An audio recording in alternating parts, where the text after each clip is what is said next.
사상 처음으로 국내 신규 확진자가 4천 명을 넘었습니다. 위중증 환자 수도 연일 최다를 기록하고 있어 코로나19 사태 이후 최악의 상황이라는 말이 나오고 있는데요. 정부는 상황이 더 악화하면 비상계획을 검토하겠다고 밝혔습니다. 자세한 상황 코로나19 브리핑에서 알아보겠습니다. 고려대학교 약학대학 김정기 교수 전화로 연결돼 있습니다. 교수님 나와 계시죠? 네, 안녕하세요. 네, 확진자 수가 하루 만에 2천 명대에서 4천 명대로 훌쩍 뛰었습니다. 그동안 서서히 늘어났던 것에 비하면 예상을 뛰어넘는 급증인데요. 일시적인 걸까요? 아니면 앞으로 본격적인 확산의 신호탄이라고 봐야 할까요?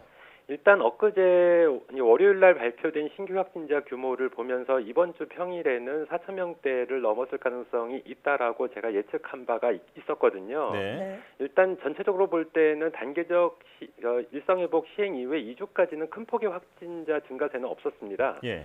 이 부분은 방역조치 완화와 높은 백신 접종률 사이의 어떤 절충 구간, 즉 버퍼링 구간이다 이렇게 볼 수가 있거든요. 예. 그러니까 확산세에 나쁜 영향을 주는 부분과 긍정적인 영향을 주는 부분 사이의 어떤 절충 구간이다 이렇게 보시면 될 것 같은데 네.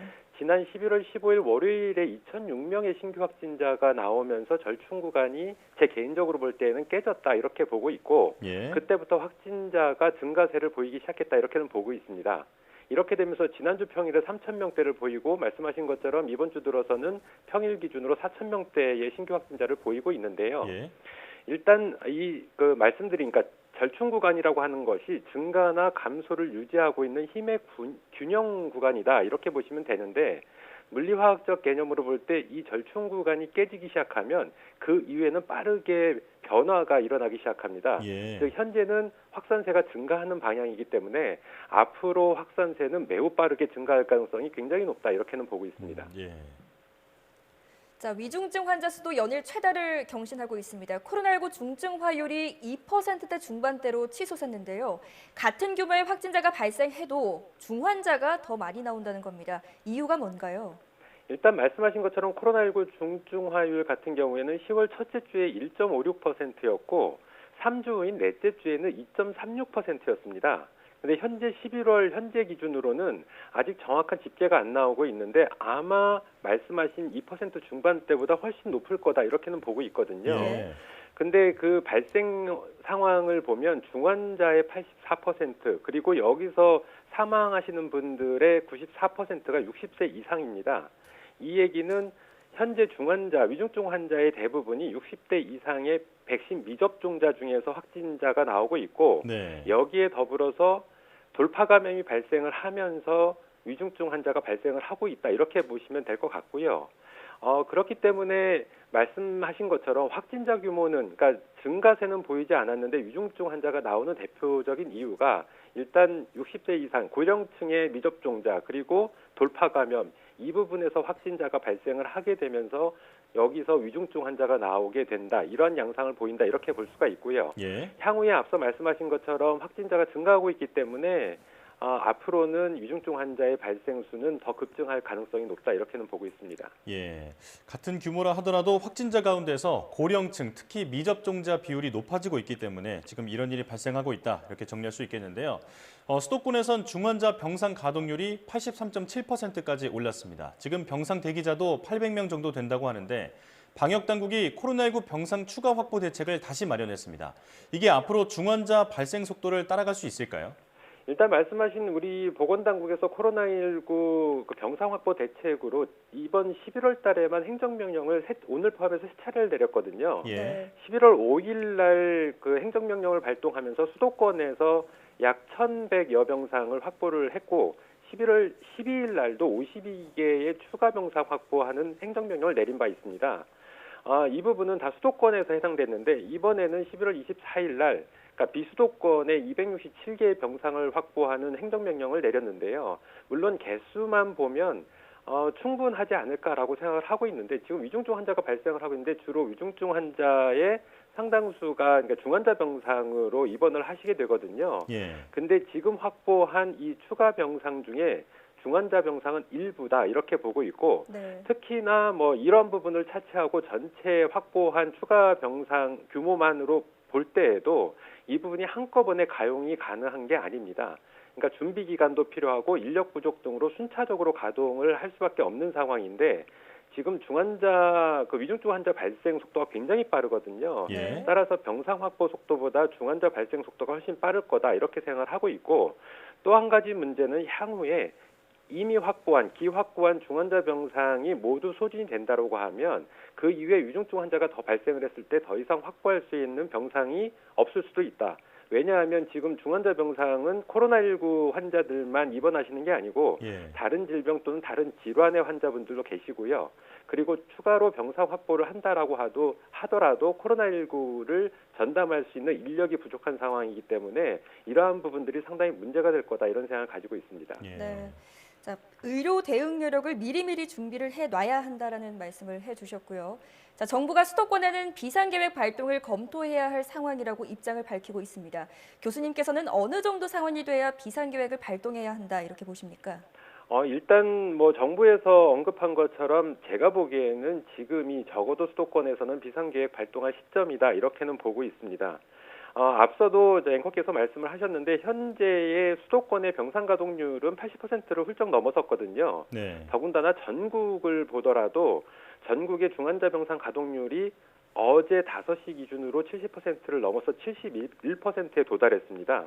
이런 얘기는 실제로 이 중환자 병상 가동률이 80% 정도가 된다라고 하면 실제로 가용 가능한 병상은 거의 없다, 소진됐다라고 보는 게 더 맞거든요. 예. 근데 수도권이 아니라 전국 규모로 봐도 70%를 넘어섰기 때문에 실제로 남아있는 중환자 병상은 전국에 있어서 거의 없다라고 보는 게 훨씬 더 맞을 것 같습니다.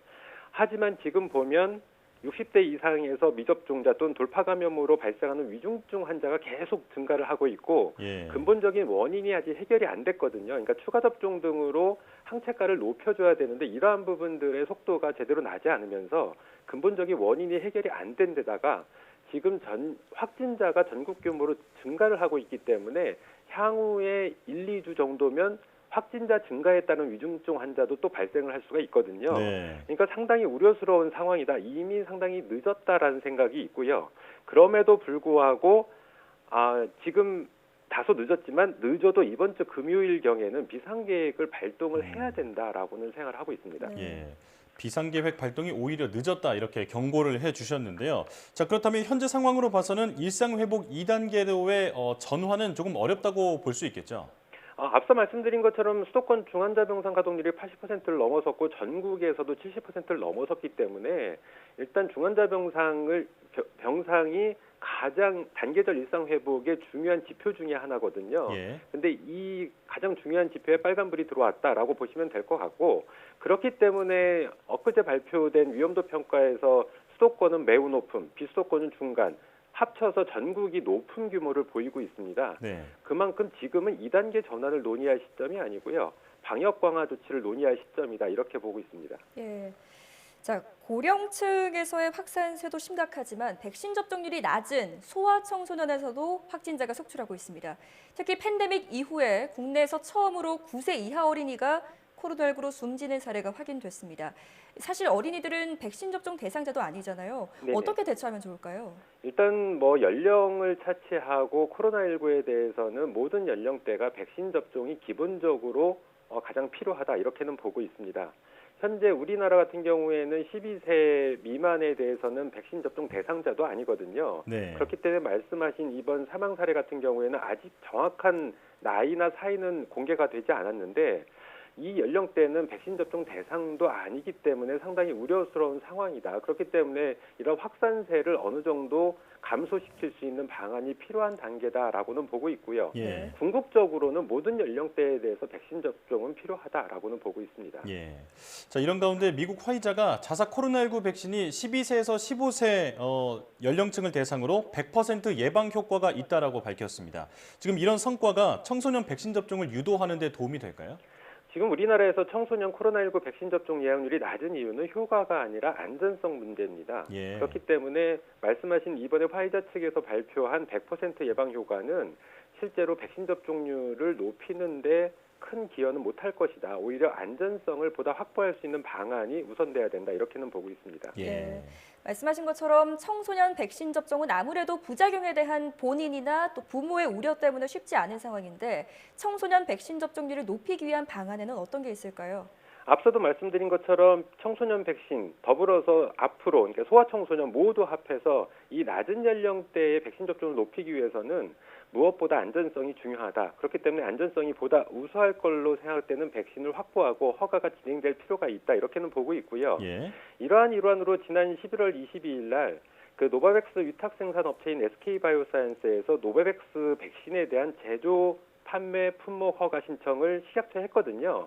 그래서 현재 정식 승인 절차에 들어가 있는 상태입니다.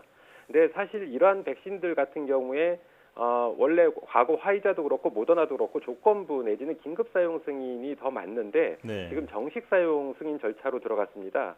그 대표적인 이유는 일단 많은 전문가분들이 노바백스 백신의 어떤 플랫폼 자체가 기존의 전통적인 방법을 따르기 때문에 안전성이 상대적으로 높을 거다 이렇게 평가를 하고 있고 예. 이렇다 보니까 앞서도 말씀하신 소아청소년들에 대한 접종 그리고 나머지 연령대에 있어서도 부작용 때문에 접종을 못 맞고 계신 분들에 대한 접종이 이루어지려면 일단 안전성이 우수한 백신이 필요하거든요. 예. 근데 정식 사용 승인을 했을 때에는 오프라벨이라고 해서 허가 외 사용이 가능합니다. 그러니까 지금 18세 이상으로 허가가 진행이 되고 있는데 경우에 따라서 정식 사용이 승인됐을 경우에는 추가적인 어떤 승인 절차 없이도 그 낮은 연령대에서 접종이 가능할 수가 있고요. 예. 더불어서 부스터샷, 그러니까 추가 접종으로도 활용이 가능하거든요. 그래서 이런 것 때문에 정식 사용 승인 절차를 추진하고 있다 이렇게 보시면 될 것 같고 이런 부분들이 향후에 보다 안전성이 우수한 백신들이 도입이 됐을 때 허가가 됐을 때 이러한 문제의 일정 부분 해소가 가능하다라고 보고 있고 예.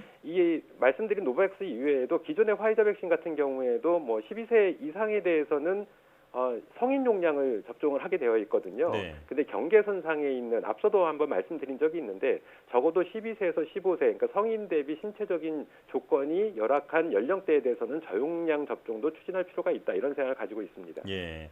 안전성이 무엇보다 가장 중요한 관건이다 이렇게 정리할 수 있겠는데요.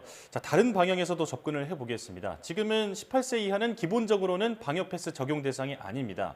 자, 그렇다면 청소년에게도 방역 패스를 적용하겠다고 하면 접종률이 좀 올라갈까요?